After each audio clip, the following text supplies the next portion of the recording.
आणि बुलेटिनच्या सुरुवातीला मुंबईकरांसाठी महत्त्वाची बातमी। गेल्या काही दिवसांचं हवामान जर आपण पाहिलं तर मुंबईच्या तापमानामध्ये सातत्यानं वाढ होतीये। त्यामुळे मुंबईकर आता घामांच्या धारांनी हैराण झालेत।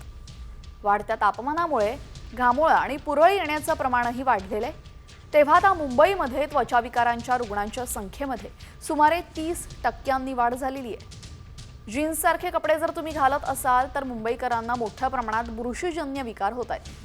वाढत्या तापमानामुळे सनबर्न होण्याचं प्रमाणही वाढलेलं आहे। तसेच लहान मुलं सतत उन्हात खेळत असल्यामुळे त्यांच्या अंगावर सफेद डाग दिसतायत। त्यामुळे आता काळजी घेण्याचं आवाहन वैद्यकीय तज्ञांनी केलेलं आहे।